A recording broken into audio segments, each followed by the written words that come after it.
안녕하십니까? 배팅 부동산 이런 말은 개소리. 아파트 저점 매수로 부자 될 기회가 온다. 진행하도록 하겠습니다. 자, 일반적으로 부동산 사고 팔아서 부자 되는 메커니즘은 주식하고 똑같습니다. 자, 고점이 오기 전에 매도를 하고 저점이 오기 전에 매수를 하고, 자, 그리고 또 고점이 오기 전에 매도를 하고, 자, 특히나 매도는 고점이 지나가면은 거의 매도를 못한다고 봐야 됩니다.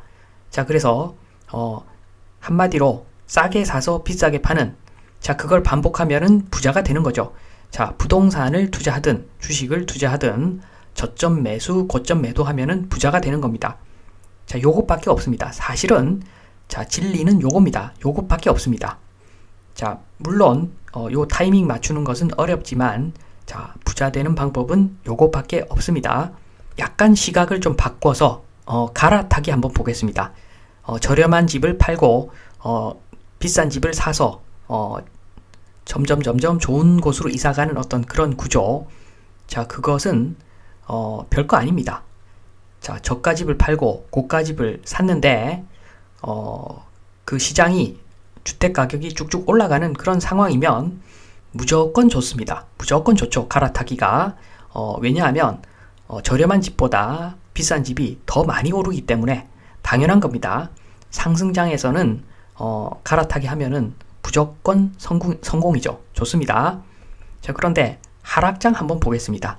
자, 하락장에서 갈아타기 하면은, 자, 반대죠. 자, 1억 손실 볼 것을 4억 손실 보는 경우가 생깁니다. 자, 그래서 별거 없습니다. 지금 처음 보신 이 그래프, 자, 요게 답니다. 자, 싸게 사서 비싸게 파는, 자, 그것만 알면은 부동산이든 주식이든 모두 다 성공하는 겁니다. 자, 제가 왜 이런 당연한 말씀을 드리는가?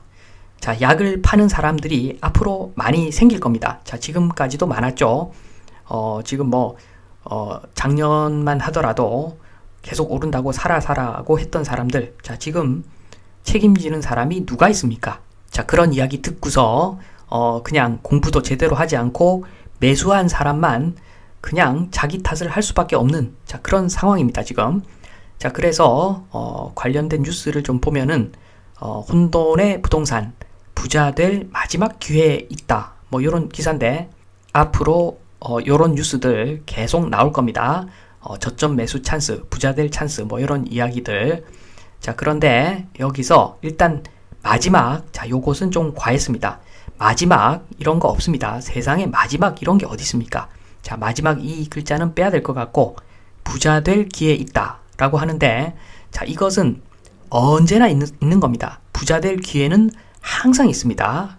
그러니까 이게 뭐냐면, 미래 가치가 현재 가격보다도 훨씬 큰 물건, 자, 요런 거 잡으면 무조건 부자 됩니다. 자, 지금 이 순간에도 이런 물건 분명히 있을 겁니다. 자, 그런데 지금 기사에서 이야기하는 것은 뭐 그런 의미는 아니겠죠. 자, 어떤 특정 시기에 그냥 일반인 또 매수만 하면은 큰 부자 될 수 있다.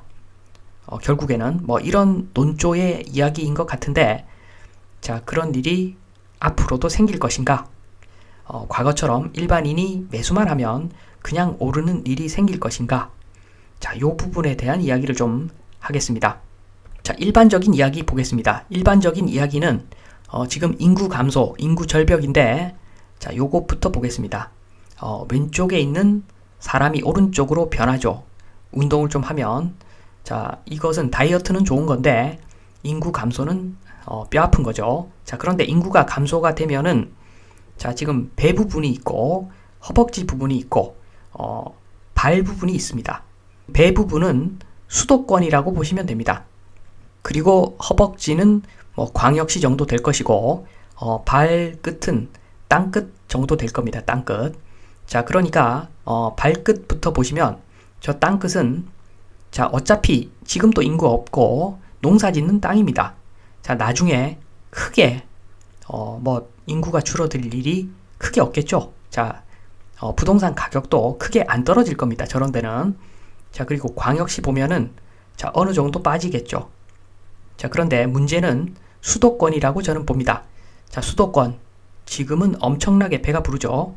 자, 저게 집중적으로 저 부분에 아마 살이 빠질 겁니다. 자, 그러면 어떻게 보면은 수도권이 제일 위험할 수가 있습니다.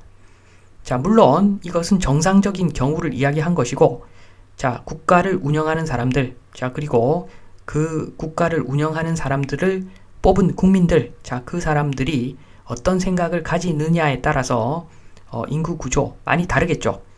어쩌면 나중에 우리나라가 삐쩍 말랐는데 배만 완전하게 지금하고 비슷하게 튀어나온 기형적인 어떤 그런 모습일 수도 있겠죠. 자, 그건 정확히는 모르겠으나 저는 일단 정상적인 경우, 정상적인 생각을 가진 사람들이 국가를 운영했을 때는 자, 오른쪽처럼 되지 않을까? 자, 요런 생각을 합니다. 자, 인구 감소. 자, 요거 전국적으로 영향을 미칠 겁니다, 아마. 자, 여기서 뉴스 한 개 봅니다. 성공 예감, 노후 준비, 자식이 리스크다. 자, 요런 제목인데 요 내용에 이런 게 나옵니다. 우리나라는 80%가 부동산, 미국하고 일본은 30%가 부동산.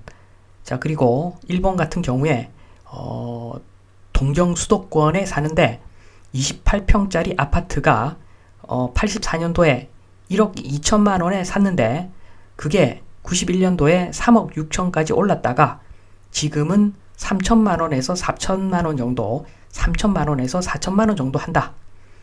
자, 완전 폭락이죠. 지금 이 상황, 자, 요 상황을 잘 기억을 좀 하시고, 자, 다른 뉴스 하나 일단 더 보겠습니다. 매일경제, 빈곤 내몰린 노인들 주택연금 가입 증가, 주택연금 가입자 40% 가까이 증가. 자, 요런 기사인데, 자, 빈곤 내몰려서 주택연금 가입하신 분도 계시겠지만, 자, 제가 봤을 때는 최근에 그 주택연금 가입하신 분들 굉장히 스마트한 노인들이라고 저는 생각을 합니다. 자, 지금 이 사람들 시간 갈수록 위너가 될 가능성이 굉장히 큽니다. 자, 앞선 기사 내용. 자, 앞선 기사 내용을 제가 그림으로 도시를 좀 해서 설명을 드리면, 자, 지금은 왼쪽이죠. 자, 우리나라 부동산 자산 80%, 금융 자산 20%. 자, 요런 상태입니다. 자, 그런데 앞으로 인구 감소 때문에 자연스럽게 부동산 자산의 규모가 줄어들 겁니다. 그러니까 금융 자산은 국내도 있지만 국외도 있기 때문에 큰 타격을 안 받을 건데, 자, 오히려 금융자산 비중이 늘어날 겁니다.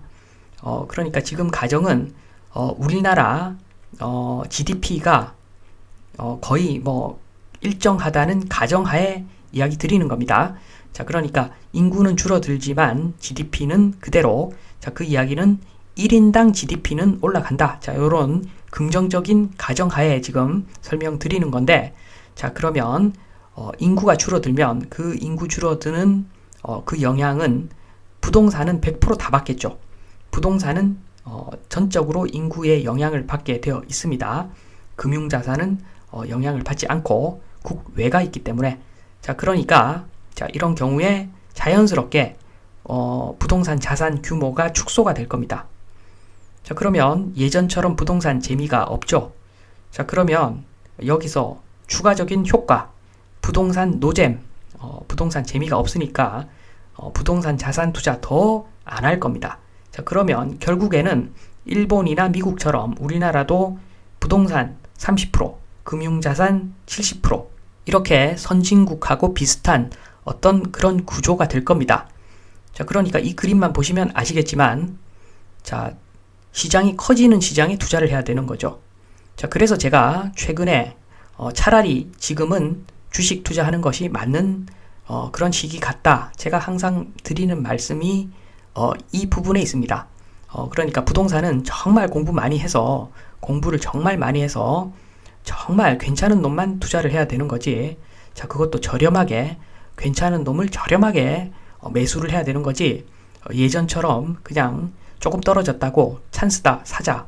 자, 그러다가 큰일 날 수 있습니다. 자, 요 그림 잘 보십시오. 자, 시장이 줄어듭니다. 자, 그 이야기는 요 부동산 시장에서 예전처럼 대박을 터뜨리는 사람들이 그렇게 많지 않을 거라는 이야기입니다. 자, 이제 주택 한번 보겠습니다. 주택. 오피스를 보면은 사무용 오피스가 있고 주거용 오피스가 있습니다. 사무용 오피스는 온돌이 없습니다. 자, 그러니까 그만큼 내구성은 우수하고 나중에 그 전면적인 리모델링 공사가 좀 더 용이하겠죠. 자, 반면에 그 주거용은 온돌이 있어서 내구성도 뭐 별로죠. 자, 그런데도 가격을 보면은 주거용 오피스가 훨씬 비쌉니다. 그래서 사실 그 주거용 오피스가 사무용 오피스보다도 초고평가된 상태라고 저는 봅니다. 자, 그 설명을 좀 드리면, 자, 주거용 오피스, 또 주거용 아파트, 자, 요런 주거용 물건들이 대한민국 고평가인 이유를 말씀을 좀 드리면, 자, 얼마 전까지만 하더라도, 주택임대소득세라는 것이 없었습니다. 자, 그렇기 때문에, 주거용이 고평가 받고 있어 왔던 거죠. 자, 이제는 주택임대소득세 부과를 합니다. 주택도 종합소득세 발생을 하죠. 그 이야기는. 자, 그러니까 이제 사무실이나 그 상가 대비 주거용이 큰 메리트가 없어진 상태입니다. 특히 다주택자들 거기에다가 지금 다주택 규제를 하고 법인의 주택 투자도 지금 차단하고 있죠. 취득세 12%, 종부세 3%니까. 자, 그런데 2번, 3번은 나중에 규제 완화로 풀어준다고 하더라도 자, 주택임대소득세 부과, 종합소득세 발생, 자, 이게 치명타입니다. 제가 봤을 때 치명타입니다. 시간이 갈수록 자, 요걸 알게 되는 사람이 늘어날수록 이제 다주택 전략, 그거 별로 좋은 전략이 아닙니다, 이제. 자, 그러니까 지금 인구가 줄어서 부동산 자산 비중도 줄어들고, 자, 거기에다가 주택은 예전만큼 재미도 없고, 자, 그러니까 지금 아파트는 이중으로 지금 어려움을 겪고 있다. 앞으로 겪게 될 것이다. 자, 요렇게 예측을 할 수가 있습니다. 자, 그래서 정리하겠습니다. 첫 번째로 아파트 임대 수익률 5% 수준으로 매매 가격이 떨어지면 실거주 또는 임대 수익 창출을 위해서 매수 가능하다. 자, 요렇게 봅니다. 자, 임대 수익률 5% 수준 나오더라도 자, 투자용으로 그러니까 가격 상승을 위해서 아파트 투자한다. 자, 앞으로 이거 정말 안 좋은 전략일 수가 있습니다. 자, 그러니까 떨어지면 부자 될 수 있으니까 매수해라. 자, 이거 성립하지 않습니다. 제가 봤을 때는 특히 아파트 같은 경우에 떨어지면 매수해라. 자, 절대 그거 앞으로 통할 수가 없는 전략입니다. 그리고 두 번째, 아파트 저점 매수해도 더 안 떨어지면 다행이다. 자, 왜냐하면 단기적으로 봤을 때 지금 종합소득세, 임대소득세 부과하니까 다주택자 앞으로 빠져나갈 겁니다. 다주택 엑싯을 할 것이고, 그리고 장기적으로는 부동산 자산 비중이 80%에서 30% 수준 떨어질 것이기 때문에 자, 부동산도 예전만큼 재미는 없을 것이다. 자, 이러한 어떤 측면에서 제가 항상 제발 아파트는 사지 마라. 아파트는 사지 마라. 자, 제가 항상 그 이야기 드리는 겁니다. 자, 지금 구조상 앞으로 주거용 부동산 크게 재미가 없기 때문에 자, 아파트 매수를 좀 자제해서 해야 되고, 자, 임대 수익률 5% 만약에 나온다. 자, 그런 좋은 물건이 나왔다. 자, 그 경우에는 실거주 하든가 아니면은 임대료 받기 위해서 그러한 물건을 투자하던가, 자, 그 두 가지만 가능하다는 말씀을 드립니다. 자, 예전처럼 아파트 가격 떨어졌으니까 찬스다. 마구마구 레버리지 활용해서 뭐 두 채, 세 채, 네 채, 열 채, 자, 그렇게 투자하면은 큰일 날 수 있다. 말씀을 드리면서 이만 마치겠습니다. 감사합니다.